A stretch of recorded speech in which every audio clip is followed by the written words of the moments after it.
Links to previous episodes are given in the video description, so don't forget to like, subscribe and share the video. Shadows of the Lost. Episode 8. Chapter 50. Maria. Just over an 8-hour flight later, we had landed in Puerto Rico. The moment we stepped out onto the steps, I was hit by how humid it was. The weather was rather warm and I waved my hand, fanning my face. "It is really hot," Liam murmured. Dressed in 3/4 pants and a white short-sleeved shirt with sunglasses, he was prepared for the weather. I was too, wearing tan pants and a chiffon white blouse, with a large tan-colored sun hat and sunglasses. It's nice," Marcel replied. He was dressed the most casual in a t-shirt and jeans, unlike both Liam and I, who looked like tourists. His similarities to Raphael were always a painful reminder of the man I had lost, but they were moons apart. My Raphael was one of a kind, no matter how similar one looked.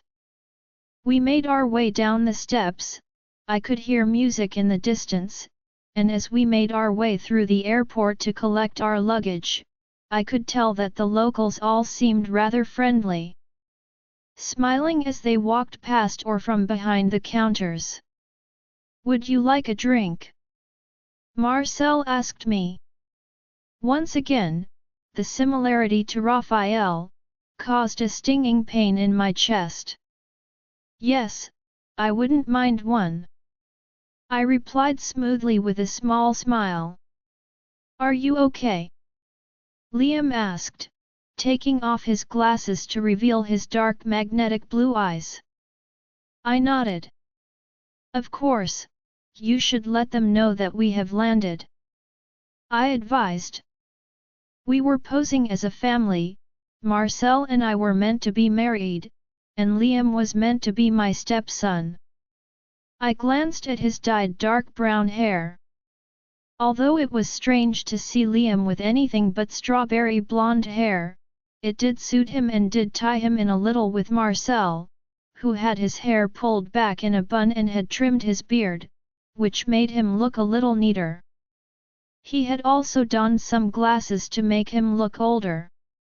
Being werewolves, we looked to be in our 30s, not 40s. My fake passport age was 35, whilst Marcel's was his real age. "I've texted her." He smiled, and I knew he was referring to Raven. He grabbed one of our suitcases from the luggage belt. I looked down at my plain black suitcase. It was a shame I couldn't bring my designer luggage set, but we were meant to blend in. I wasn't sure we were doing a good job, as several young women and a few older women admired Liam. It was obvious he didn't realize that half of the looks he was getting were suggestive smiles, as he innocently smiled back. He was very different from his parents. I remember when I found out Kiara was mated to Alejandro and not Rayhan, I had been very disappointed. I am glad now, because they each have the perfect mate. I cannot imagine anyone but Dulsanra for Rayhan now. However, after that time, I remember hoping Liam and Rayhana would be mated, but it wouldn't have worked. They are far too different, and Rayhana would have transformed poor Liam into a slave. If reincarnation is real, I'm sure Rayhana was an empress in a past life. I shuddered at the thought. The moon goddess always knew what she was doing and created us in pairs that worked well together. Most of the time, she was right. There were cases where things were far from perfect. "Here you go," Marcel said, holding out a cold bottle of juice. "Oh, thank you." I took it gratefully, unscrewing it and taking a few sips. "This is the last one. Are we getting a taxi, Dad?" Liam grinned, grabbing the last suitcase. We had to be careful. Puerto Rico wasn't big and only one pack ruled over it. The fact we were actually going to be digging up information about the pack, it was bound to get people's attention, so we needed to stay low for as long as possible. It was a short visit to try to find out what exactly the history of the Escara family was. Alright, let's check into our hotel, it's not far from here. Then we get something to eat before we begin exploring. Marcel said, picking up 2 suitcases, whilst Liam grabbed the other 2. Exploring. Meaning get to work. I nodded. I was fluent in the language, and I would be the one doing most of the digging, with both men acting more as bodyguards. Their huge sizes weren't easy to miss, and as I walked between the 2 men, it was obvious they were drawing attention. It felt long since I was of some use to my family and our packs. I don't like to fail. I hoped we found the answers we needed and I would do my best, I thought as we stepped out into the sun. It was a while later and we had checked into our hotel suite, which had 2 rooms. I had my own and the men were sharing the other. We had showered and headed out to find something to eat. We were now down by the beach where there were a variety of restaurants and kiosks. Marcel and Liam were happily trying out several different dishes. I had settled on a deep-fried dish called alcapurrias. It was made up of a plantain-based dough roll filled with crab. I had to admit it was rather tasty, despite the warm weather. I was enjoying sitting out here in the sun. Music was playing loudly, and the atmosphere around us was a very happy one. It was hard to believe that this was the home of the Crimson King. You can tell you are Ari's mother right now. Marcel remarked quietly, making me look at him sharply. What do you mean? He smirked slightly, nothing at all. I frowned slightly. I had a good idea of what he meant, but I was not complaining despite how hot I was feeling. I bit into my roll, looking around. From behind my glasses, I could see there were a few werewolves amongst the humans. Seeing one who looked just a little younger than me at a kiosk, I decided to make myself busy. I'll be back, I'm going to go get myself something else, I said, removing my sunglasses and motioning with my eyes. Sure, love. Marcel replied, trying to play the part. I turned, walking away.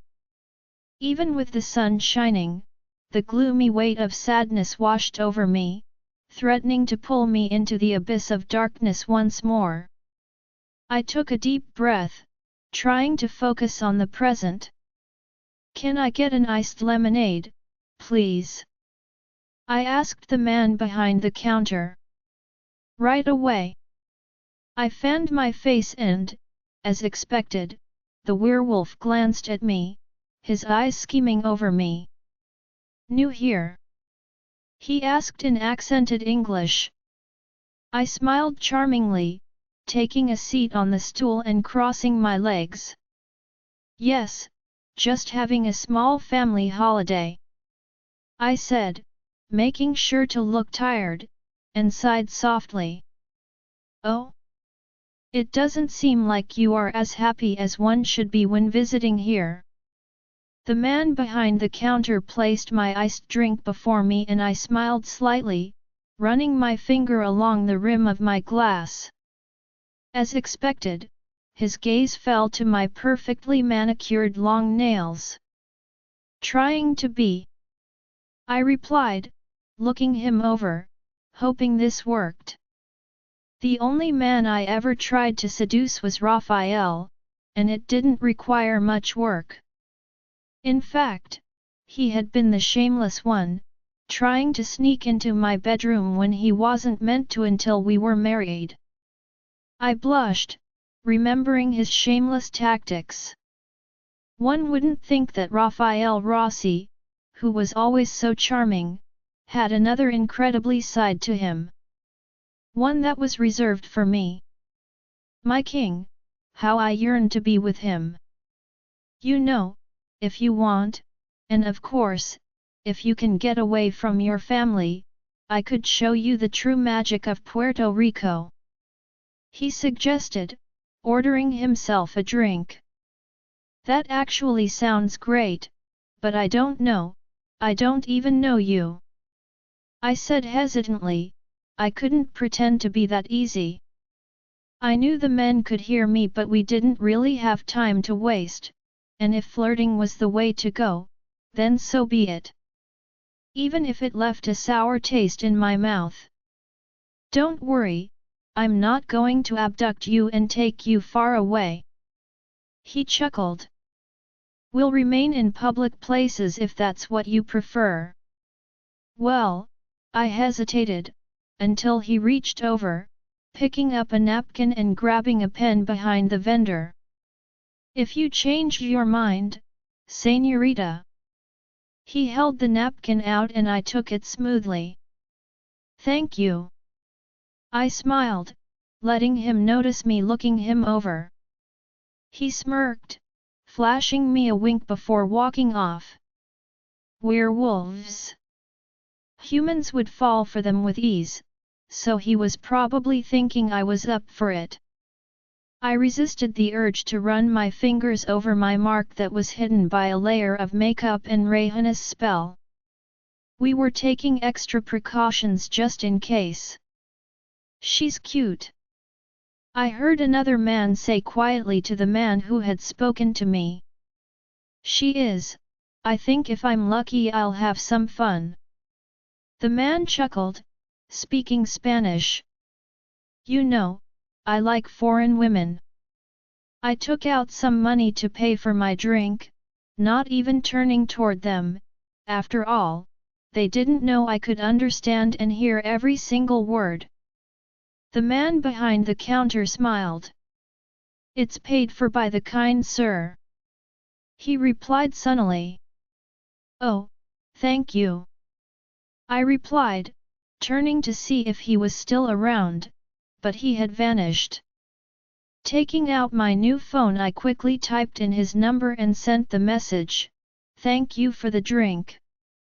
Hitting send, I walked over to the table and sat down. That was smooth. Liam complimented quietly. I responded, looking up at the sky. I just hoped I got some answers out of him. I had a few things in my possession that would get him to speak, and if not him, then I'd find someone who would give me the answers that we needed. Maria, so, we'll follow secretly and keep hidden away. Marcel was saying. The bedroom door was open as I finished getting ready for the evening. I had chosen a strapless lace beige dress that reached just below my knees, curled my hair, and slipped on a pair of matching beige heels. I wasn't wearing any jewelry, and as I applied my makeup, making sure to cover up my mate mark, my mind once again went to my love. My wolf's whimper in my mind squeezed at my heart, but what could I do? There was nothing that could take away the pain of the fact that he had died protecting me. I should have died that day, not him. I closed my eyes, holding the lipstick in my fingers tightly. It took me a moment for that anguish to calm within me, and exhaling softly, I continued to apply my makeup. Yeah, we have a locator on Auntie, we just need to be careful. Liam agreed with Marcel. I had messaged the man, who I learned was named Carlos, and he was going to meet me at the corner. I had told him that my husband and stepson were going to be going out for the night and I wouldn't mind him showing me around. Of course, he had jumped at the offer.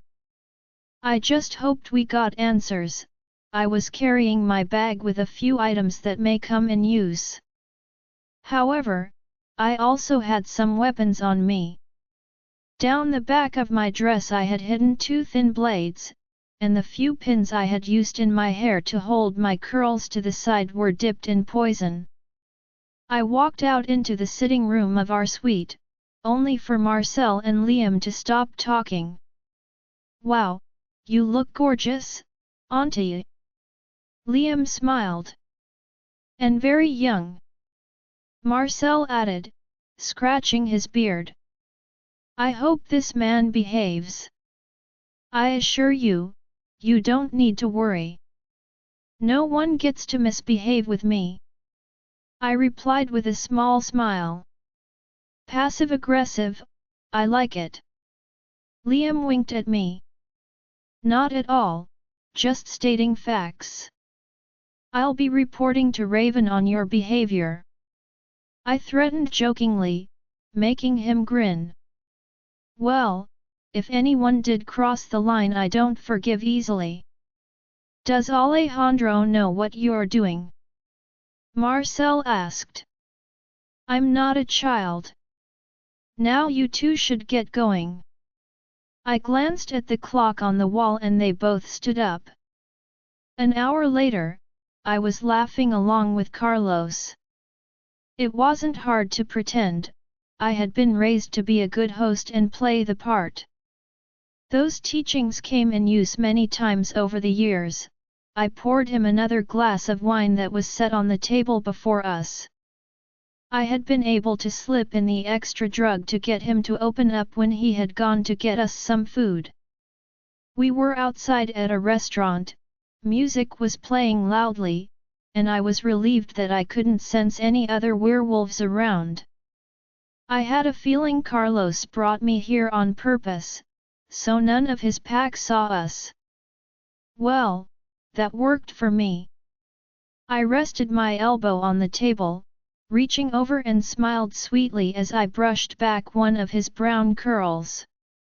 "You have beautiful eyes," I commented, knowing Liam and Marcel were close by somewhere. Hidden away, listening and probably watching this. "You think so?" "I don't think they are anything compared to yours," he said huskily, sitting forward. He was a handsome man, and much younger than I, which was horrifying. "Thank you." I smiled seductively, brushing my fingers through my thick curls. "So, Malika. Isn't it? That's a beautiful name. The drug was taking effect, perfect." "Do you think so?" I asked, placing my hand on his thigh. He tensed, his eyes blazing blue, and I almost smirked. He was so far gone he didn't even have control over his wolf. Forcing myself to run my hand up his thigh, I leaned closer. "So, tell me, what is your rank in the Fuego de Ceniza pack?" I whispered. His eyes widened, a flicker of confusion crossing his face. "What? How do you?" I ran my hand closer up his thigh and he blinked his eyes, becoming slightly hooded again. "Shush! Now tell me, what are you? A warrior? Maybe a delta?" I whispered. I'm a guard, you know. I'm like meant to be a guard for the Alpha's family, but you know, most of them are abroad. So it's kind of been quiet." He sighed. "I don't know how this pack is going to survive if our Alpha doesn't come back." "Where has he gone?" I asked, removing my hand from his thigh and instead running it up and down his arm slowly. "To get revenge. You know we have been wronged." "Oh no. How?" He frowned, peering at me, so I took his hand, placing a kiss on his knuckles. I needed to wash my mouth out after this. He relaxed and shook his head, grabbing his glass. You know, years ago, our Alpha had just one daughter. We are a small island, yet when a powerful Pax Alpha claimed her as his fated mate, we were ecstatic. She would go abroad and live a life of happiness as the Luna of the Luna Mort pack. But no, her life was going to be cut short. You know, she was going give birth, but she was murdered by an enemy pack due to the two packs having conflict. I frowned. So this woman, from the Escara pack, was mated to the brother of the woman stolen and claimed by D'Angelo. Why did it feel like the Rossi family, or more so D'Angelo Rossi, may be in the wrong and the cause of all of this? Then what happened? Our Alpha lost it, he was on revenge. His daughter was the jewel of his eye. How can we let her death go? He went to Italy. They say he made a deal with the devil for power, and you know, he won. He wiped out the entire Rossi line, save one. The one he couldn't kill. They say the devil tricked him, he didn't give him the full revenge he wanted. He could not kill one of the Rossis, until the time is right. You know. That's where our Alpha has gone. They say. I shouldn't be saying this. I don't even, you can trust me, all I want is to hear you talk, your voice is so charming. I ran my finger up his arm and he shuddered, making me internally cringe. Gods and goddesses, do forgive me. Even we aren't meant to speak of it, I heard by mistake, but they say, he looked around, as if checking if we were alone or not. They say Santiago Escara made a deal with the actual devil himself, a jinn. That he managed to summon one and the jinn asked for a price in return for granting him power. If the price is not paid, the Escara line will die. Time is running out, our Alpha is dying. They say the devil has possessed him, that he is paying for his ancestors' crimes. Alpha Sebastian once said he will break the curse for his son, but now they say he has lost his mind. He is unrecognizable. The jinn's powers have burned him from inside, that even his face is unrecognizable. My stomach twisted as I listened to what the man before me was saying. If this was true, this Crimson King was a puppet for the jinn, who was on getting what he wanted. What is it that the jinn wants? I asked, my heart pounding as I stared into his eyes. The blood. He whispered, so low I could barely hear. I leaned in. His eyes looked haunted, sending chills down my own spine despite the warm weather.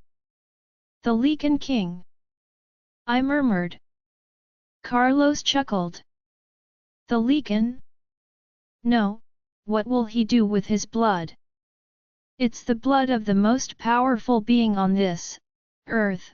He slumped forward onto the table, knocking over the glasses of wine, spilling my untouched one. I stood up quickly, not wanting the liquid to spill onto me, my heart thudding as the words he spoke echoed in my mind. Deep down I had a feeling I knew who he meant. Glancing around, I quickly snuck away, seeing Marcel and Liam step out of the shadows. That was interesting. Marcel muttered. Well played, you really can pull the charm. Don't ever mention this to anyone. Ever. I said, casting him a cold warning look. Maybe I needed to get Rehana to remove this memory from their mind. Goddess, I never wanted anyone to see me doing that. Noted. Liam smiled slightly. I'm sure Rehan wouldn't want to know his mom was flirting. I glanced at him sharply, and he shut up. What did he say at the end? Marcel remarked, frowning. You didn't hear? I asked sharply. They shook their heads, and I frowned. Let's get out of here, I'll fill you in. I replied. I'm sure I knew who it was, and if I'm right then Dante was the one in danger. Right now Chiara and Alejandro were in Italy. I needed to let Rayhan know. Immediately. Chiara, we had reached Italy, landing at the airport in Milan late in the afternoon. After doing a little more digging thanks to Rayhana, we found that this was roughly the area where the Lupo Nero pack once resided. An area now under the hold of a new pack and Alpha. I was standing on the balcony and looking out at the scenery before me. We were in a small town on the outskirts of the city, in a small hotel that we were only stopping at for a few hours to rest and freshen up before we headed on to our destination. It was haunting to know that powerful packs could be wiped out and forgotten, just like nations, empires, and tribes of long ago. Imagine diving into the past and learning about all this stuff? Would we one day be forgotten as well? Care to share what's on your mind? Alejandro asked, wrapping his strong arms around me from behind. I closed my eyes, relishing in the sparks of his touch. He had just showered and was only wearing pants as he held me against his bare chest. Goddess, he was so, all I wanted to do was turn around and drop to my knees. I quickly pushed the thought away, making sure he couldn't hear my thoughts. I was learning to put up my wall, but it was hard at times. I was just thinking that who would have thought that your ancestors' pack once ruled here? I murmured, as his lips touched my neck. Guess so, things are always changing though. Yet, one day. Would we be forgotten? I asked softly, a wave of sadness washing over me. Maybe? With time I guess yet. Weird shit this conversation is. Maybe one day, someday someone would write our story and we will live on in the pages of our love story. I said, before shaking my head sheepishly. Sorry, I just had this sudden moment of sadness. I have a way to make you forget about that shit. He murmured huskily, kissing my neck harder. I sighed softly, my heart beating as his teeth grazed my neck. Alejandro, I would like to do just that. He growled, making me whimper. But we have somewhere to be. I whispered, forcing myself to pull away from him. Yet? Who says? He raised an eyebrow as he advanced toward me. My eyes widened as a smirk crossed his lips.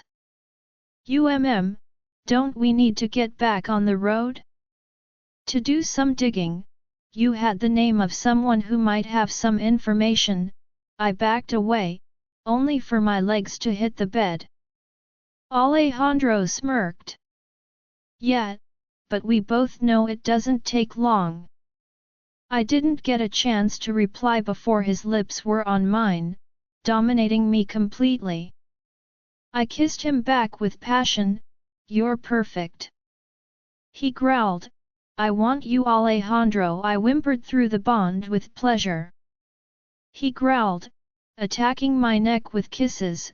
Before he went down, in the back of my mind, I knew that the walls of the room weren't that thick, but I was unable to stop myself from crying out, want me, baby?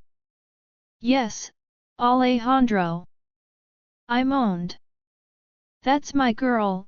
Now, tell me, how do you want it, like the beast? I replied breathlessly, oh yeah. And with that he rammed into me, making me scream. For a moment I couldn't breathe as he began me relentlessly, How was it possible that someone could make me feel so good and had me turned on fast, that all I wanted was for him day and night, and even then, I just wanted more. That's it, baby. I whimpered. 2 hours later we were on the way to our destination, freshly bathed and aching down below. I felt refreshed. Dressed in tiny white shorts and a neon pink crop top, I was basking in having Alejandro's eyes rake over me. There was something empowering knowing that someone craved me and desired me the way Alejandro did. Even as we sat in the back of the car, his hand on my thigh sent pleasure to my core, and I felt at ease. So where are we going exactly? I asked, tilting my head up towards him. Alejandro hadn't actually told me the details of our trip. To see someone who might have some answers about the history of the Pax. He leaned over, placing a kiss on my forehead, making my stomach flutter. I see. How did you find this person? Through some connections.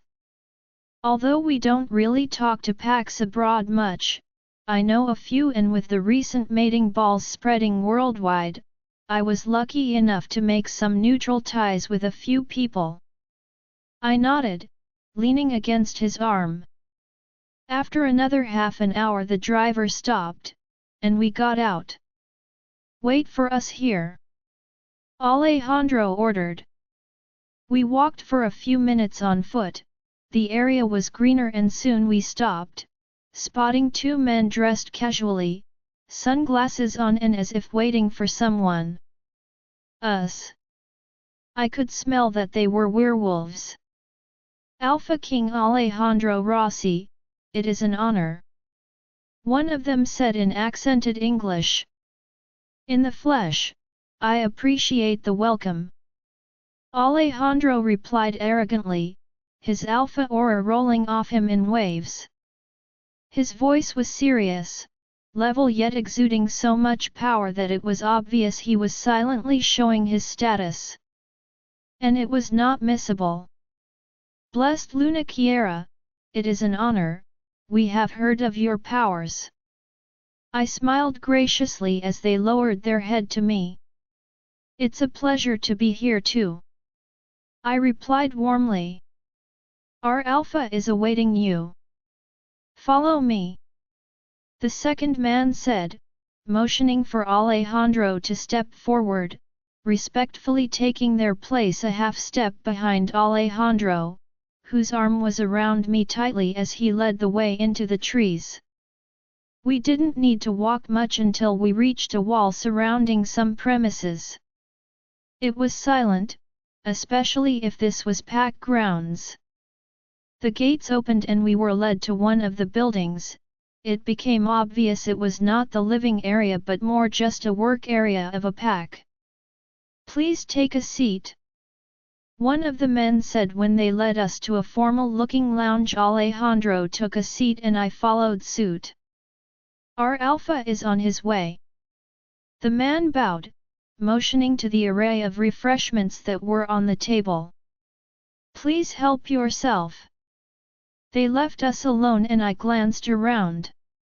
Don't eat anything, Alejandro commanded through the link, just when I was about to reach for one of the yummy-looking pastries. But they look so good. I pouted. I'll take you to some bakery or some shit when we're done with this crap, so just wait. We can't trust anyone even if they are willing to help. His words were weighed down with seriousness and I didn't argue. I'll hold him to that. I would make sure he got me some fresh Italian pastries. A man who looked a lot older than Alejandro entered, a metal cane in hand. Despite his limp he held himself with arrogance. To have the Leaken King himself visit our pack is a great honor, he said, his deep voice resonating in the room. The two men that had accompanied us here stood in the doorway. Alpha Matteo Bianchi, I appreciate the welcome," Alejandro said, standing up. The men hugged as if they had met before, but I knew that wasn't the case. "Queen Luna." He bowed his head slightly and I bowed mine. He held his hand out and I took it. He gave it a firm shake before taking the seat opposite. The curiosity to know what was wrong with his leg intrigued me and I was tempted to ask. "I didn't know you were bringing the queen, or I would have had my daughters be here." "It's fine, it was short notice for the both of us. I just appreciate the fact you took time from your schedule for this," Alejandro replied, his eyes cold. Watching him, it was like he was a completely different person than the one I knew. Cold, aloof, powerful. "Then let's get down to business. Shut the door," he commanded his men, motioning them to leave. They bowed their heads and backed out of the room, shutting the door behind them. "So, you want to know about the Lupo Nero pack?" "Yes," Alejandro responded with a nod, as he took out a packet of cigarettes and placing one between his lips, flicked his lighter on. My heart thudded as I watched him, his eyes flicked to mine and my core knotted. Goddess, why did he have to look so handsome doing something so bad like smoking? I pouted slightly and he smirked, looking back at the other alpha as he took a drag on his cigarette. "I'm all ears," Alejandro said, leaning back on the sofa. "Then let me tell you, I don't know too much, but what D'Angelo Rossi did was a heinous crime that none have forgotten. His barbaric ways shaped the future of the Pax of Italy." Alejandro Chiara frowned as she listened to him. Matteo was straight to the point, and it was clear he didn't have any hidden agenda. Well, so far, he hadn't displayed anything strange. But I'll withhold judgment until the end of this meeting.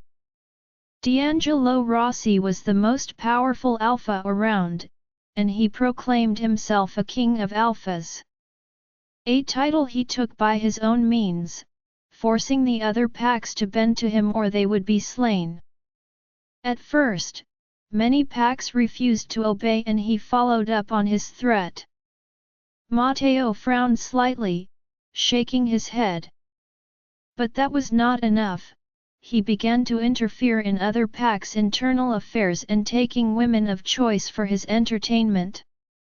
Many women were stolen away and never seen again. He had 5 women over the course of time, correct? I asked sharply. Matteo shrugged. He took many women, but only a few of those who he took were recorded or given any importance. Those are the ones you are most likely referring to.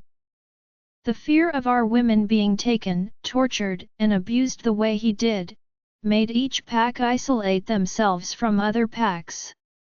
Not wanting anyone to see their women, other alphas began copying the path D'Angelo had set, seeing it as a display of power. The 4th woman that he took as his chosen mate, she was from a prestigious pack, correct? I asked. Yes, I don't know the name. It's a pack that was completely wiped out. In fact, everyone thought the Lupo Nero pack was completely annihilated in that clash as well. If you yourself hadn't told us about the link, I would never have made the connection. In fact, when I mentioned it to someone who I thought may know of this matter, it turns out you were correct. Alfonso Rossi made the wise choice to leave, or he would have been killed by the many enemies that his father had created. Matteo motioned to the snacks as he poured 3 glasses of wine. Chiara leaned over, taking one, despite the fact I had told her not to. Although I knew she could sense a person's intentions, I still didn't take anything. Yeah, so you don't know anything about the pack that went to war with the Lupo Nero pack, but do you know about the link they had to a pack from abroad? Matteo shook his head. No, but I do know someone who has more information, the one I mentioned earlier. I wouldn't have wasted your time to call you all the way here. However, to protect them, I couldn't mention them over the phone. I hope you understand. Well, what do we have here? I actually don't mind. I appreciate that. Is there anything you want in return? I asked. He smiled slightly, and it was the first time he had. I would only hope that the Lecan King considers the Zana di Diamante Mortali pack as its ally. Consider it done, especially if you have the information of someone who knows more. I do, and as asked, I have written the address. I gave a curt nod, not wanting Kiera to think anything of it. That's great. We should head out then, I said, standing up swiftly. He looked surprised but said nothing and nodded as he too rose from his seat. May I ask what's wrong with your leg? Kiera asked, smiling warmly at him. He looked down at his leg and gave a wry grin. This is the battle injury I gained when I saved my little petal from a rabid wolf. Rabid? Did he mean rogue? Oh, and it didn't heal? Kiera questioned. No, due to the poisoning. I can in fact no longer shift. The poison from his fangs made me lose my wolf. I don't sense his emotions in my head, my mind link and my ability to heal have all gone. He smiled gravely. I frowned. How was that possible? How did that happen? That is a problem we are handling. You should focus on your own troubles, Alpha King Alejandro. Come, I will show you out. I frowned. That sounded crazy. I guess everyone has their own shit going on. He led us through the building, despite holding his back straight with pride and arrogance. It was obvious he was in pain and was no more than a human, but he was still the alpha. He remained stubborn, leading the way to the gates. Thank you for gracing us with your presence, he said politely. No, thank you for having us, Kiera replied, taking the elder man's hand. I felt her aura surge around her. His eyes widened, but Kiera didn't let go, her purple aura becoming visible as she fueled her power into him, a deep frown creasing her gorgeous face. You're in a lot more pain than you are letting on, she murmured. Matteo smiled slightly, trying to remove his hand from Kiera's, but without a wolf to help him, he had no chance. She was way stronger. I do not want the Queen Luna to heal me, it is not why I called you here, he replied, and I could sense the pride he had. I know that you are telling the truth, but it's not something I can do. To walk away from healing someone when I know I can help them. Without another word, she continued to heal him, whilst the elder alpha could do nothing but watch. My own attention was on Kiera. Memories or not, she was a queen at heart. Born to be one and full of compassion for all. That night we stopped in Verona. Our next location was not far from here. Matteo had been beyond grateful. The image of him placing his cane aside and taking a few steps stayed in my mind. It wasn't his ability to walk now that he was healed that stuck. It was the look of pure happiness on my queen's face. I don't know how I got so lucky to have her as mine, but I was not complaining. My perfect queen. It was now morning, and we had left the hotel before the crack of dawn. We had gotten a few hours of sleep, which I'm sure several people heard because the staff that was around in the morning were unable to look at us and had red faces when we had checked out. Not that I cared. Kiera was dressed in a white halter top which was just about covering half her tits, leaving her stomach uncovered, and her entire back. I was going to enjoy the view all day. She had paired it with khaki-cropped cargo pants and a pair of block heels. Her hair was up in a messy, stylish bun. Our designated driver had been waiting outside by the sleek black car, and we were now on our way to see a man by the name of Antonino Venturi. Kiera hadn't asked me for any details, and I was relieved.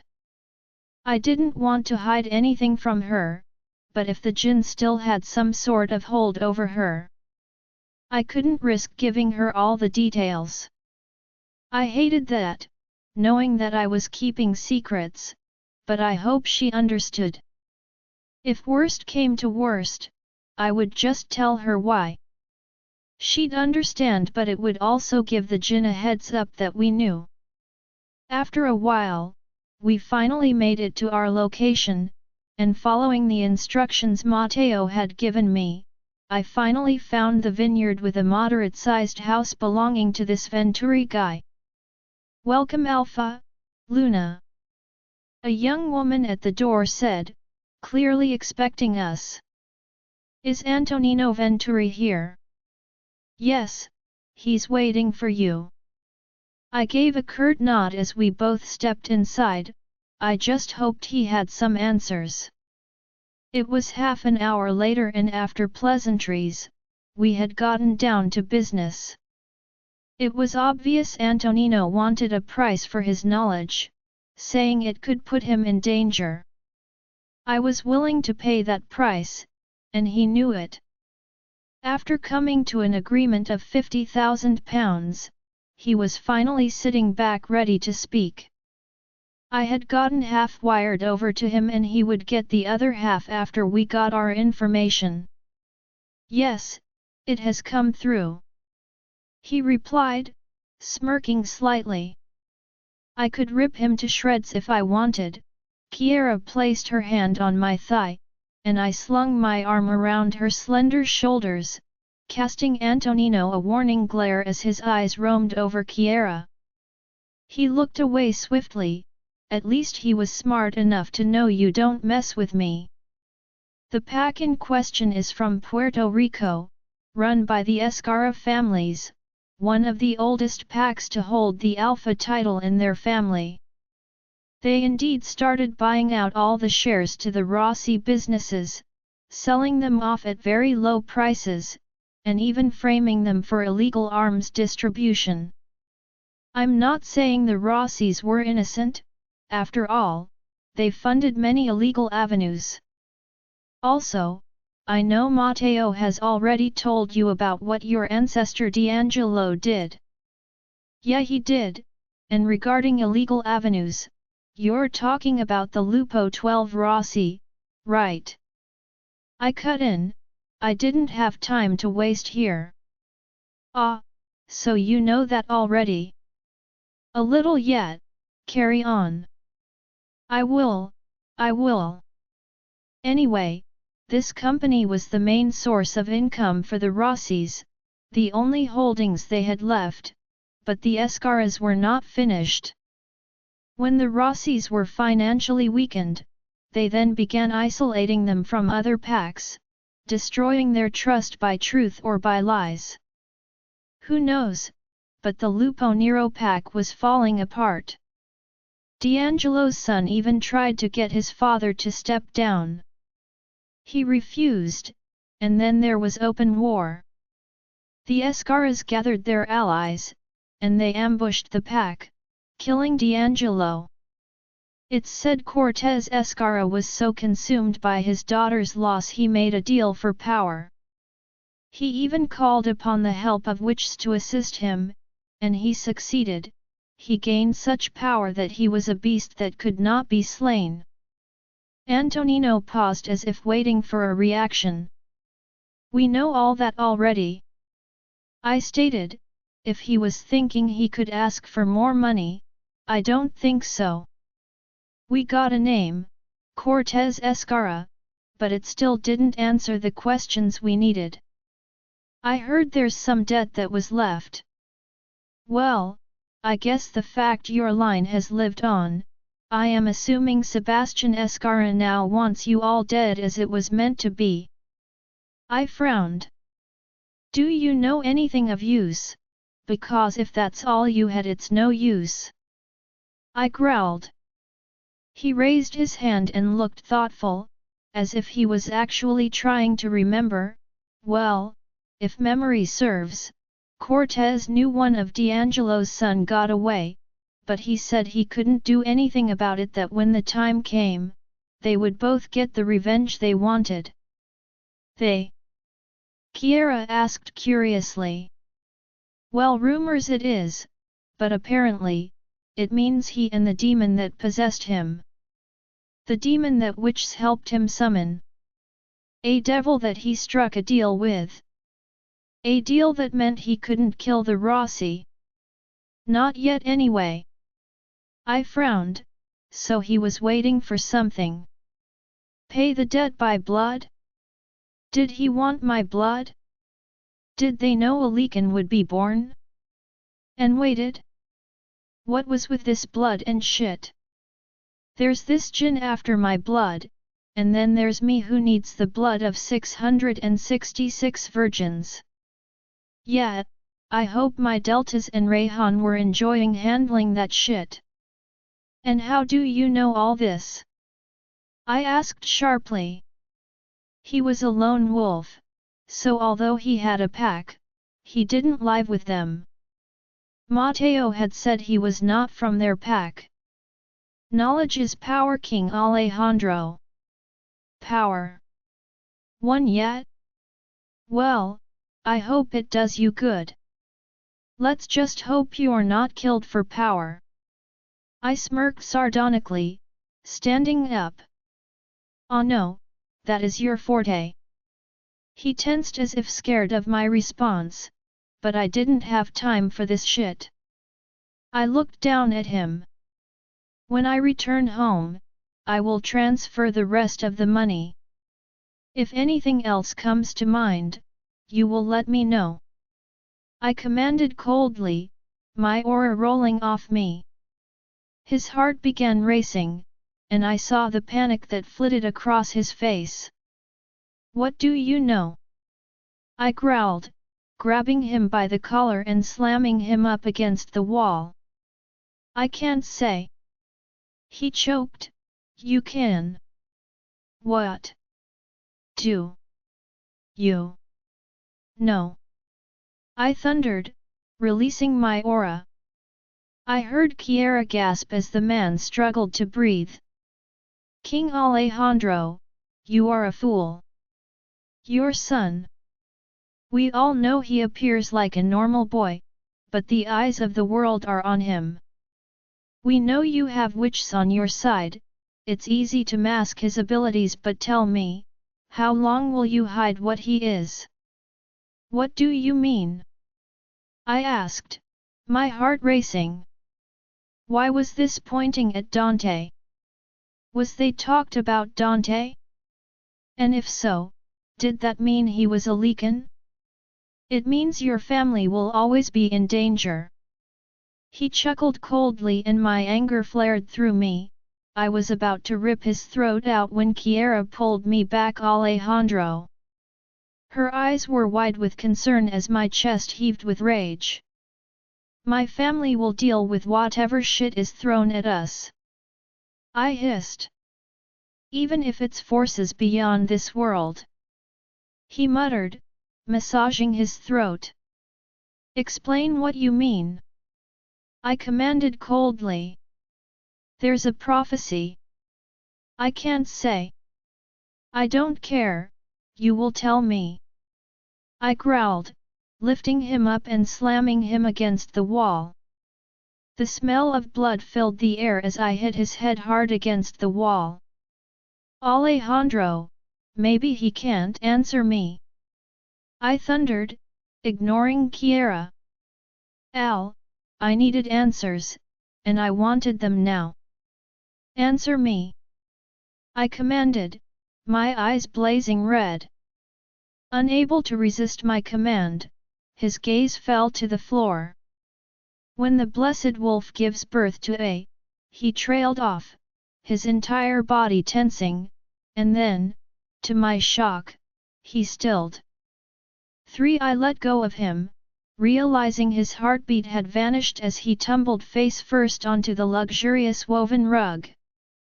Kiera gasped, stepping away, her heart beating erratically. I looked down at the body, the cold reality of what had happened settling in. I don't know how, but he was dead. Alejandro, we had left Antonino's place and were heading back.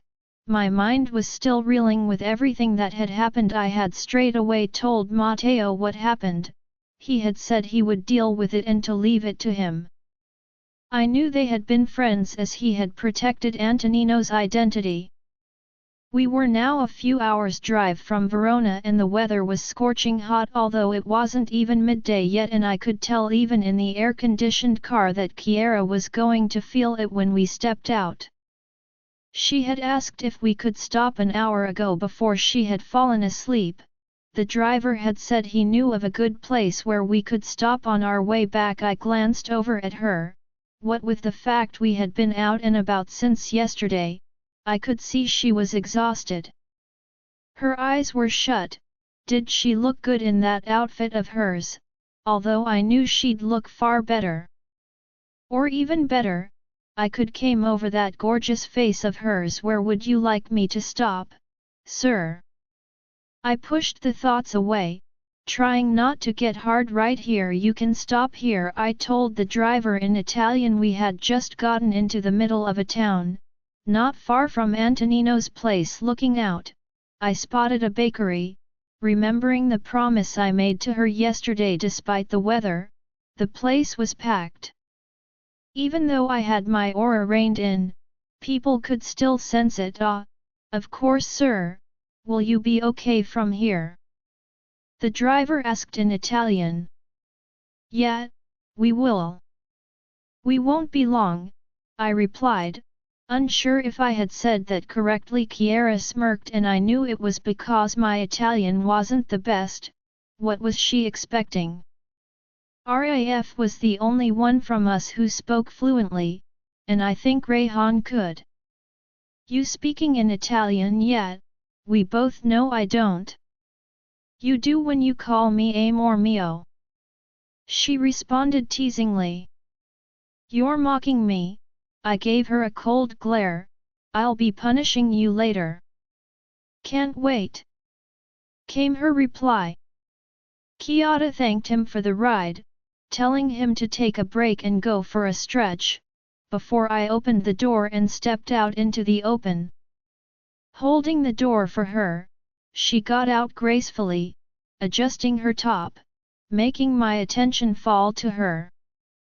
We were in a cobbled town center, with a variety of shops and shit all around. There was a fountain in the center, and as much as I wanted to just go to the bakery and leave, seeing Kiera's eyes widen as she looked around with curiosity made me hesitate. We have been in Italy twice since we've been together, but this wasn't a place we had come to, and by the looks of it her eyes had fallen on that small bakery. Want to stop over to grab something to eat? I asked. Can we? She asked, her eyes sparkling. Guess so. Great. Raven texted and she said I needed to try this certain pastry, which apparently, I loved on our last visit. She trailed off and looked up at me with a wave of sadness filling her eyes. Maritozzi, or some shit like that. It's sweetened bread with cream inside of it.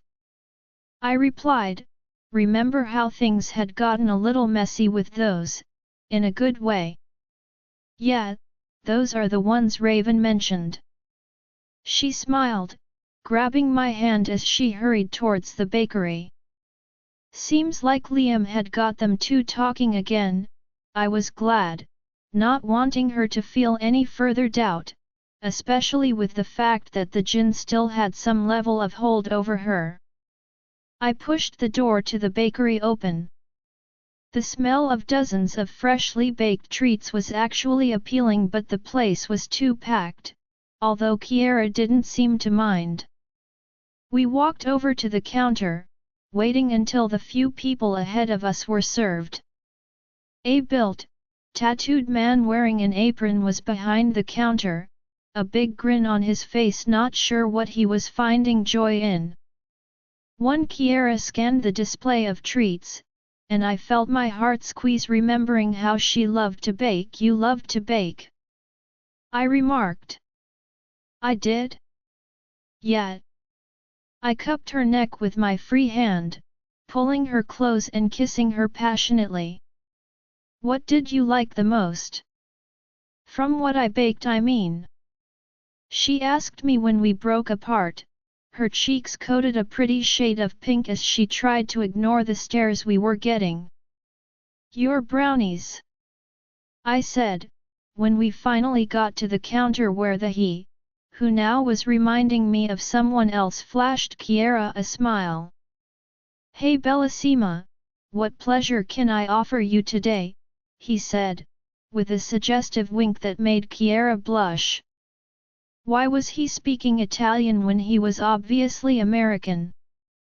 How about you stop flirting, and could we get some maritozzi? And what else would you recommend? Kiera cut in quickly, placing a hand on my arm. With your face and that accent, I can get you anything you want. Although maybe something a little less sweet, you look sweet enough, gorgeous. Okay, he was getting on my last nerve. Why did I even come into this place? Thanks, but I'm not that sweet, so Elle will take some maritozzi. You have beautiful eyes. Did she actually just compliment? What was amazing about his eyes? Blue. I hated that shade of blue. Thank you, beautiful. Stop smiling. Yes, they're real. No, they're not contacts. And absolutely I can step around this counter so you can get a closer look, he remarked with a wink. Does he want me to gouge his precious blue eyes out? Wouldn't mind getting a better view of your ink anyway, he added, making Kiera blush lightly. No, it's okay. They're startling, I can see them from here. What would you like? Kiera replied quickly, before turning to me and giving me a warm smile. She sure knew I was ready to lose my shit. I grabbed her elbow, pulling her against my chest. I did not need him eyeing her tits. Do you have croissants? I growled, glaring coldly at him behind the counter. He was annoying me off with his irritating flirty attitude. His smile vanished and he nervously scratched the back of his neck. The last batch I was in charge of wasn't great, kind of got distracted. The boss man won't let me near them again, but I'll see if he's got any fresh ones out back for you, my man. He smiled as if he couldn't sense my displeasure. Americans. Yeah. Distracted flirting with every woman that passes through. Maybe if you focused on your job this shit wouldn't happen. And do not call me your man. I growled. Alejandro, be nice. We'll just take the maritozzi and some cannoli, please. He doesn't need croissants. Kiera added quickly. It was obvious she was trying to be quick. Well, good, because I was getting sick of looking at him who smiled for no reason. You're so grumpy, my love. She giggled through the bond. Yeah, well, I don't like people hitting on my woman. He was only being nice. Nice, my foot. I knew a player when I saw one. He in question packed the pastries, holding them out to Kiera. Here you go, call it €6. A smile like yours adding so much beauty to this place definitely deserves a discount. He winks so much it's like he has a tic. Thank you so much. It was nice meeting you, Kiera smiled. Cage. And the pleasure was all mine, Kiera. Okay, if you're both done let's get out of here. I growled, placing a 20 note on the counter. I did not need his discount. I pulled Kiera closer. As she turned and mouthed a thank you, I kept my hand firmly around her waist and led her out of there. Stepping out into the open, Kiera pulled away. Were you jealous? He was so sweet. She smiled slightly. He wasn't sweet, he was irritating. I growled. You are still the most handsome, sweetest man in the world. She smiled and I knew she meant it too. I ain't sweet. I noticed a couple step out of a sports car across the street, but they were acting suspicious. The man was big and probably my height. Nah, maybe a tad shorter, but he had an aura of power around him. His eyes were sharp as he scanned the area. Although I could smell they were humans, that one was dangerous. The mixed-race woman behind him was slim, but her volumes of curl made her hard to miss. When the man was now looking in my direction, I was about to ignore them when I tensed, hearing what the young woman was saying. Werewolf books, and that guy right there is her fantasy come to life. I just want to send her a picture of what an alpha really looks like. Oh, I really considered sending her a photo of you too. You're just not quite pretty enough. Werewolf books? Is she on about you? Kiera asked through the link, curiously glancing towards the man, although all we could see was her curly hair from behind him. No idea. I replied, about to walk towards our car that was awaiting us. They were almost in front of us. I was about to step to the side when the man did the same, stepping in the opposite direction, and the wild-haired woman stumbled, crashing straight into me. I caught her by her shoulders, frowning coldly. Watch where you're going. She looked up at me and I glared at her. Noticing the photograph that she had snuck of me, I moved a brow, shoving her back. Well, if you didn't take up half the street then it would be easier to miss you, wouldn't it? Tone down on the mate, they'll shrink you. I smirked coldly. Did she actually just say that to me? Doesn't she realize her hair took up just as much space? I could see Kiera trying to hide her smile at her comment. I assure you, unlike he next to you, I don't take steroids, kid. And delete that picture you took. I replied, casting the silent he next to her an arrogant glare. Could he not look after his woman? It's just one picture, let her have it. Kiera added softly, placing her hand on my arm, sending a rivet of pleasure through me. The man pulled the mouthy girl possessively against him. He looked a lot older than her. Our eyes met and I could sense the power he was trying to exude. Maybe there was alpha blood somewhere in his past, or as his woman stated, he might just be high on drugs. He was not at my level. To my irritation, his attention flicked to Kiera, not even hiding the way he ran his eyes over her. Watch where you're looking. I growled venomously in Italian, pulling Kiera into my arms. If you did not allow your wife to dress as a whore, I would not treat her as one. The man replied in Italian. My anger flew through the roof and I was ready to kill him. How dare he have the balls to say that shit to me? Alejandro! Kiera exclaimed, keeping a tight grip on me. It's okay, my love. She murmured soothingly, placing a hand on my jaw. It was obvious she knew he had insulted her, but I doubted she knew exactly what he had said. We can't cause a scene here, this place is packed. What did he say? He insulted how you're dressed. I hissed through the link, my eyes fixed on him who smirked arrogantly.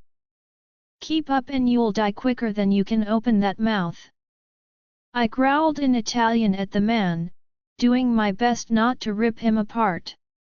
He reached into his back pocket and something told me he probably had a gun on him. You would do well to remember that you and your whore are in my home now, you are not amongst friends here. The urge to rip him, whose English was as annoying as my Italian, was only heightening, but there were far too many people watching us, there was no way I could do anything without anyone noticing. Your toy weapons won't hurt, Alejandro. Stop. Let's go. Kiera cut in firmly, poking her eyes out at me. I looked at the woman next to him and for a moment she reminded me of Kiera long ago. With a sudden rush of icy realization I vaguely remembered insulting Kiera in a similar way back then. Don't let him break you, I said coldly, knowing if Kiera wasn't holding me, I would have done something. Her touch sent waves of calmness through me. And since we're judging by appearances and his face looks like he's an A-class man whore, could you kindly escort him away before I break his bones?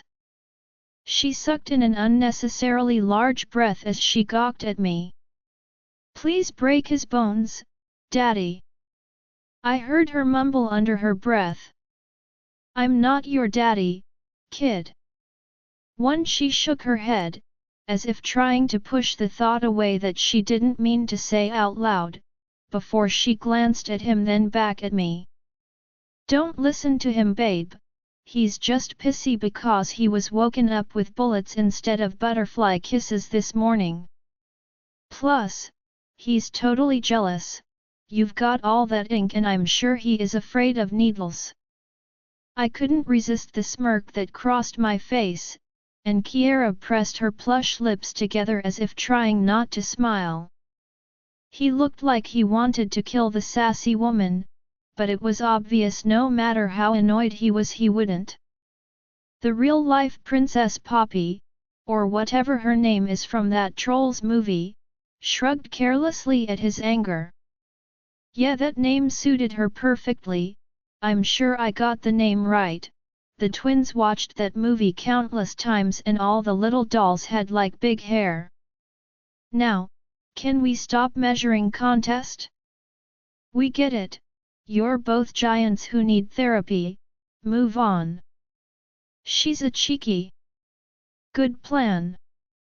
Kiera added, about to lead me away when she paused, seeing the woman hobble slightly. Are you okay? Do you want me to take a look at it? I'm a doctor. She offered, making my gaze snap to her. Yeah, I'm good. 5 by 5. Poppy replied, but it's obvious Kiera didn't believe her. Now that she mentioned it, she did seem to be limping a bit ever since she knocked into me. Kiera reached over with her free hand, touching the younger woman's arm, and I sensed her healing aura around her. Don't, Kia. Just a little, she's still in pain. She said to me as she smiled softly at Poppy. Let's go. Kiera nodded, but she paused, looking at the man. One more thing. It's a free world, and if I choose to wear a crop top or walk around in nothing but lingerie, that's my choice. You should learn to keep your eyes to yourself. At least to show respect to the woman you are with," she said. Her voice held confidence. A small smile graced her plump lips and her eyes held a confident spark of defiance as she stared up at the huge man fearlessly. "That's my queen, dauntless, strong and perfect. I was done with this. Come on, amor mio, let's go."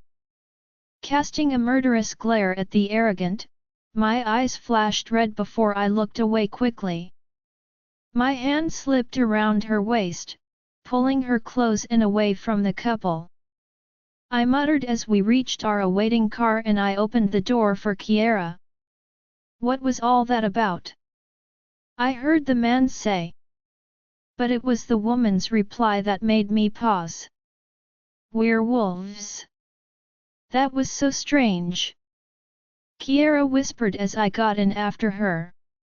"Yeah, tell me about it." I glanced at the driver. "Let's head back to Milan." With that, I sat back as he nodded. "Yes sir." "You know that man looked like an alpha." Kiera mused quietly, settling back against me. "Na, like his woman said, he's on steroids." "She didn't say that, you said that." Kiera reminded me, now smirking. "Are you jealous he was so big but was human?" "He was shorter than me." "No, he wasn't, I mean a little bit only." She burst out laughing, clearly enjoying teasing me. "But you're right, he was a teensy tiny bit shorter, but he was a real Italian." What does that mean?" "Weren't you born and raised in England? So that makes you British, doesn't it?" "I'm Italian and yet, British." I growled, knowing she was pushing my buttons and succeeding. She smirked. "Well, either way, I like my British Italian more," she whispered, leaning up and planting a soft kiss on my jaw. "Yeah, you should," I replied as she sat back and opened her bag of pastries. They were a weird couple. He looked old enough to be her dad. "Alejandro. Isn't that kind of hypocritical considering you are 16 years older than me?" "I don't look it." "True." She pouted and I smirked. "One win for me." "I do agree, but I guess he just needs someone to tame him." She smiled, her attention falling to her bag of treats. "But the man in the bakery was so sweet, oh look, he even put in a few extras." She held up the bag, her eyes sparkling, and I couldn't resist the small smile that crossed my lips. It was good to see her so happy. I just hoped with all the shit that went down earlier, that things didn't get any worse. "So, we head home now?" she asked me, biting into one of the cream-filled pastries. "Yeah. We got the answers we needed, so we head back." Rayhana, I had told Chris about the pregnancy the same day we had returned from Uncle's pack. He had been concerned with everything going on but super happy. Pampering me even more than normal if that was even possible, and although I wanted to share the news with everyone else, now was not the time. With Mom in Puerto Rico and Uncle gone to Italy, I felt even more restless. I had initially suggested to Chris we should go to Uncle's pack but he refused, saying they'd call if they needed us, but I knew he was just being protective of me and our unborn pup. I had gotten a scan done and our little baby was healthy and growing well, although it was still early days. "You need to relax, ma chérie," Chris whispered, walking around the sofa as he placed his hands on my shoulders, massaging them, making sparks dance through me. I moaned softly, loving the feel of his hands on my skin. It was past midnight. Chris had been finishing off some pack work in the living room and I had stayed with him. You know, baby, there's one way that really relaxes me. I placed my hand over his and looked up at him. Oh, I know exactly what you mean. He smirked, running his hand down my neck. I actually had an idea. Care to share what that idea is? I asked, scraping one acrylic nail down his jaw. Goddess, he was so handsome. I'm proud to call him mine. His lips touched my neck. I was thinking, since you did that spell last time making a double of yourself. How about you use it on me? So, I can see exactly how you look. His words sent a spark of excitement through me, and I smirked slightly, tilting my head up. Oh, that's a fantasy that has crossed my mind. I replied, twisting my hand into his lush blonde locks as I stared up into his sharp green eyes. Then let's make it a reality. He smirked, winking at me before he stepped away and peeled off his t-shirt. He walked around the sofa, tossing his shirt to the ground. He held a hand out to me. One I took willingly, allowing him to pull me up and into his arms. I instantly hooked my legs around his waist and allowed him to carry me out of the room as he kissed me passionately. A spell that created a body double, the one who it's used on can see through both pairs of eyes and feel what the body double could. Although it was a spell created for spying and deception, I think I put it to much better use. I smirked as I ran my tongue along his lips before kissing him deeply. The moment we were in our bedroom, he slammed the door shut, and I whispered a spell, unlocking it. Twisting my hand into his hair, I whispered the spell, staring into his piercing green eyes. A surge of power swirled around me, and I felt Chris tense. Then I felt the pull from inside and I pricked Chris' neck, using the drop of blood needed. Then suddenly there stood another Chris right next to the original. That's still crazy, Chris remarked as his double, who I think I'll refer to as Chris, stood there smirking. The only thing about the spell was that the double couldn't talk. Very appealing on the eyes. I replied, gasping when Chris stepped up behind me.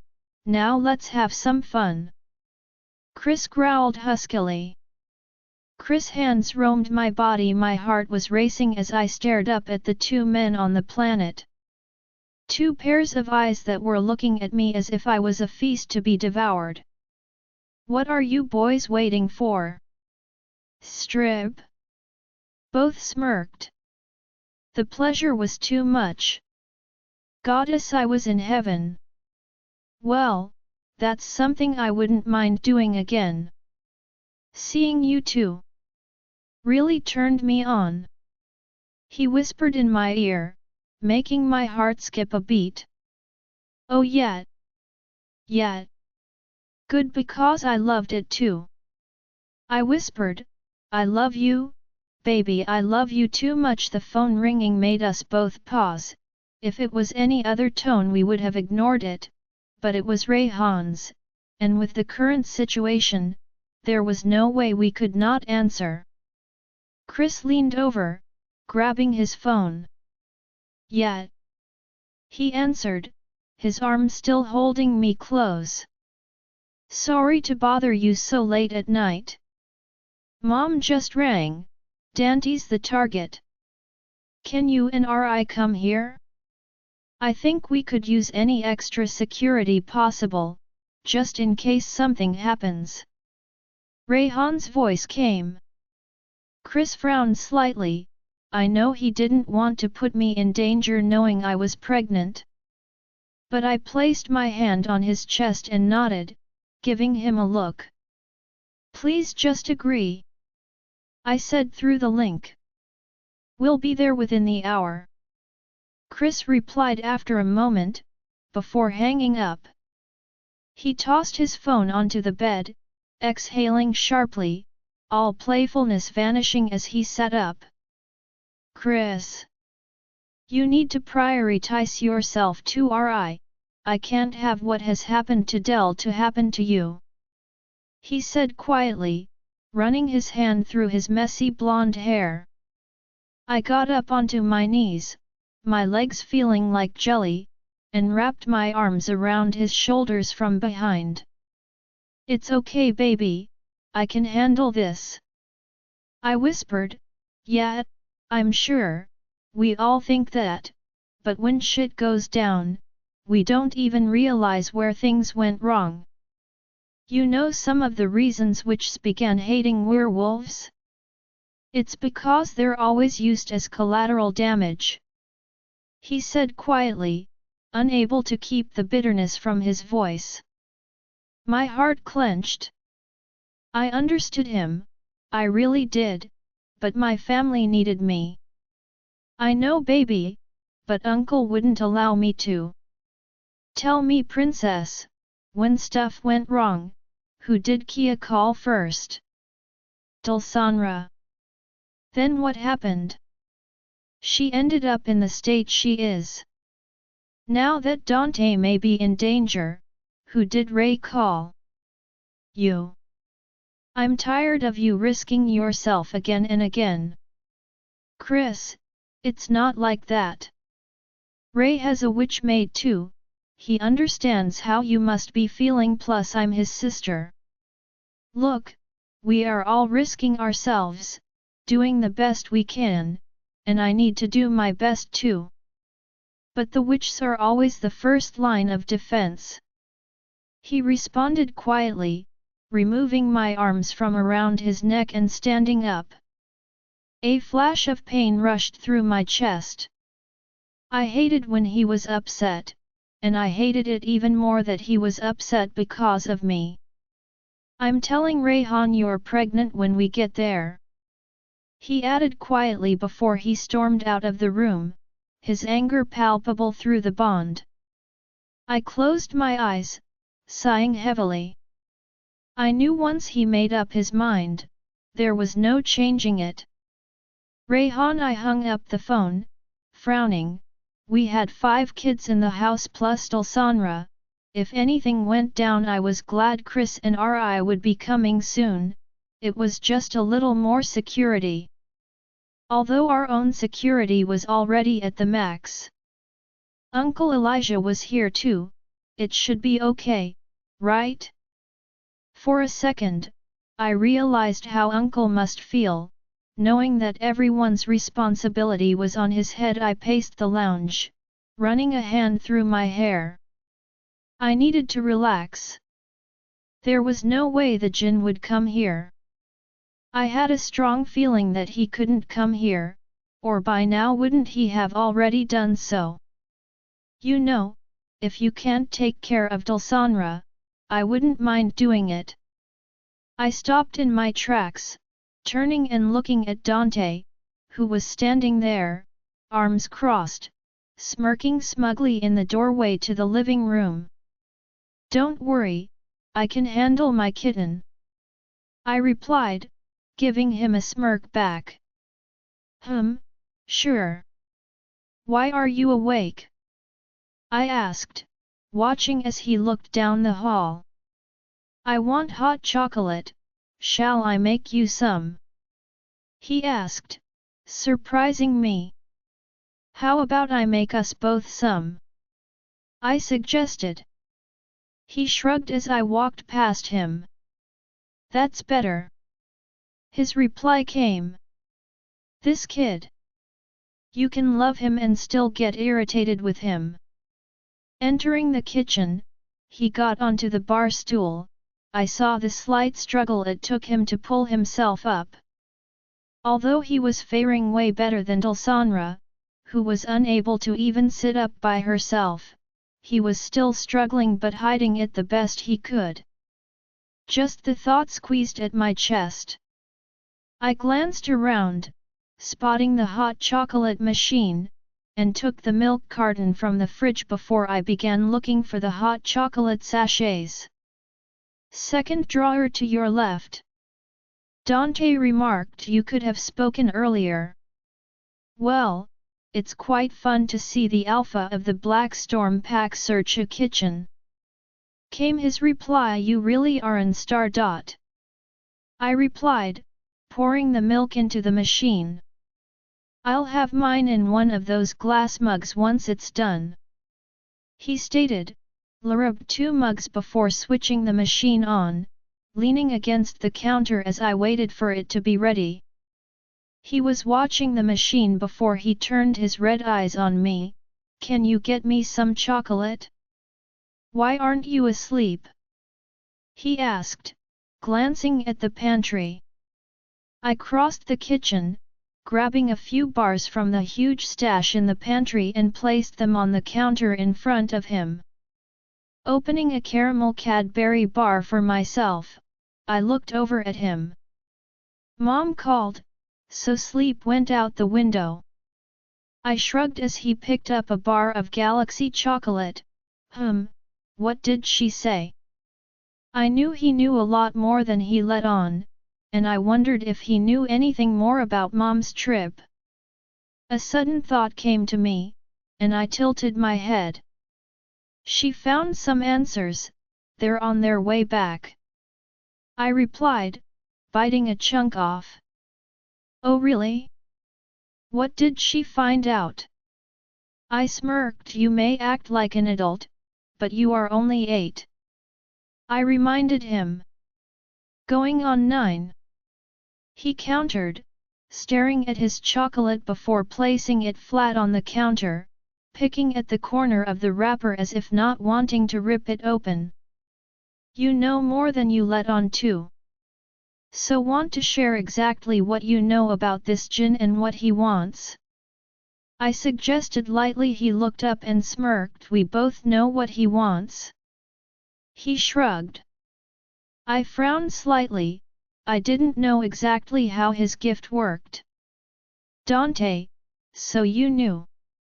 I know that there must be a reason you don't say what is inside you.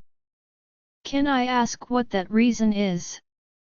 I asked quietly, moving away as the machine beeped that our hot chocolate was ready. I just can't say it. I know things, but I can't put them into words, he muttered quietly, and for a moment he looked like the 8-year-old he was. I poured the hot chocolate into 2 mugs and carried them to the counter, pulling out the stool for myself. So, like it's in your head but you can't speak it. Yes. I also know that if I speak of everything I know or see, that it can affect the balance. Who told you that? I asked. He looked at me, as is considering whether he should tell me or not. I just know. So you can see the future and stuff, right? I asked, remembering how he knew Kiera was having twins, among several other things. I see outcomes, they constantly change. And I don't see everything, just bits. He shrugged, picking up his mug, and for a moment I wondered how hard that must really be. Outcomes. Must be rough having to carry all that. He smirked arrogantly. Well, I can obviously handle it. Yeah, you can. I ruffled his hair, making him frown. So, this infatuation with my mate, what's with that? He gave me a look as if I was dumb. Really, Rayhan? If I like someone, it's because I like them, it doesn't have to mean anything. Besides, she's so pretty and her eyes are red like mine. I frowned. Yet. We realized long ago that he didn't see Dell in her human form but her demon form.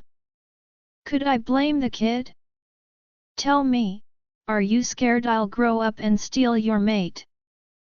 he asked smugly. No, I growled. He snickered before sipping his chocolate. He indeed. Have you ever seen your mate? I asked curiously. He looked at me, raising an eyebrow as he ate his chocolate. I can't actually see my own future. He stated so casually, as if he was telling me about the weather. What? Yes. I've seen cats mate. I've seen Sienna's. What? I narrowed my eyes, but he simply smirked. I can't say more, but I'm just telling you that I can't see my own. Maybe I don't have a mate. He shrugged, then looked me over with a sly smirk. Maybe I'll steal yours. I knew he was trying to annoy me off, and he was almost succeeding, but more than that, the fact that he knew Sienna's disturbed me. She was my little princess. I did not want anyone near her. Damn it. Uncle said you advised him to take Kiara with him. Why? He simply looked at me blankly but didn't reply. I guess I had asked enough. Your hot chocolate is cold. He smirked before sliding off his stool. Chris and Rayhana are going to be here very soon, they have more news for you. With that, he walked out of the room, and I glanced down at the chocolate wrapper he had folded neatly into a square. I'm sure he was going to have a mate, but I wondered, what kind of mate would he be blessed with? Dante was no ordinary alpha, we all knew that. I shook my head, glancing at my watch. He wasn't wrong, Chris and Rayhana would be here soon. It was a short while, and Rayhana had just gone to put Tatum into bed. Serena, Claire, and Clara were keeping an eye on all the kids, apart from Si who was with Dell. What's up, man? I asked Chris. He had seemed a tad quieter than normal, and I could see from Rayhana's neck that they had obviously had fun before coming, so I wasn't sure what his problem was. Nothing really. He replied, but I knew him better than that. He and Lola were my best friends, and I knew when either of them was upset or had something on their minds. I know you better than that. Yeah? Then you should know that having Rayhana constantly risking herself is really me over. He said quietly, taking me by surprise. I get you, trust me, I know how it feels, knowing that Dulsanra is in the state she is because she was trying to help. It kills. But we love you love Del too, she's still on her deathbed. She's not dying. My eyes flashed, my anger flaring up, but he just shook his head. No, but she's close. I love Del, I hate seeing her like that. Now with her unable to do more, it's all on Ri, isn't it? Even you called her just in case something happened. I frowned, looking down at my hands. I did, but I never ever considered putting her in danger. She was my sister, I love her. Rayhana is a Rossi, the first Rossi princess, and I am no less than anyone else risking their life for our loved ones. I will do the same as all you men do for us, but I will be careful. Relax, boys. Rayhana walked in, her heels ticking against the marble before she straddled Chris, locking her arms around his neck and kissing his lips passionately. These two never really cared about PDA. I glanced away, letting them have their moment before Rayhana sighed and adjusted herself, so she was sitting sideways on his lap, facing me. Chris is just concerned because I'm pregnant. She explained airily, placing her hand on her stomach, surprising me. Obviously, I'm going to be concerned. Chris placed his hand over hers, kissing her shoulder as I stood up, unable to keep the smile from my face. Wow, so I get to be an uncle to another little angel? I asked, making Rayhana smile as she stood up and I hugged her tightly. Despite how hard times were, this was a ray of happiness. Wow, no, he totally has a reason to be concerned. You should have told me before I made you ave the way over here. I kissed her forehead as she tossed her hair, looking at Chris, who was smirking slightly now. See, my family cares for me too. Yet, how can they not? But it still messes me up. Congratulations to you too. I added to Chris before smiling down at Rayhana. Del is going to be super excited, she is, I told her before I came downstairs. Do you think I'd tell you before her? Ouch! I replied grimacing. She's choosing my baby's name too, she stated before returning to her mate's lap. Nice plan. Chris smirked, kissing her neck. The news was still fresh, and it took me a moment to let it actually settle in. Wow, you need to be careful then, I said quietly, running my hand through my hair. That was another one off the list. Knowing she was pregnant, there was no way I wanted her to risk herself. She does. Uncle knows, and he said the same thing, just my baby here still feels I do too much when I don't. Rayhana replied, running her finger along Chris' lips. You do, and I don't like you getting hurt. I need you safe. Always. Rayhana replied. I massaged my jaw thoughtfully. I know you have reasons to worry, but we've learned from what happened with Del. I can assure you both Uncle and I will not let anything happen to her. Just the way we won't let anything happen to you or anyone else. Dad came to my mind, accompanied with a pang of pain. We had already lost far too many. So, you have nothing to worry about. Rayhana was saying, kissing him softly.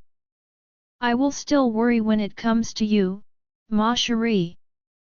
They began kissing, and I shook my head, standing up. All right, I'll leave you two to it, I'm off to bed. They didn't reply and I headed upstairs. Entering the bedroom, my eyes fell on the slender form of Dulsanra, who was lying on the bed with her eyes half open, but when she saw me a flicker of light returned to them. I smiled at her, closing the door and removing my shirt before I slipped in beside her. Lifting her head gently, I kissed her neck. I love you, she whispered. I love you more.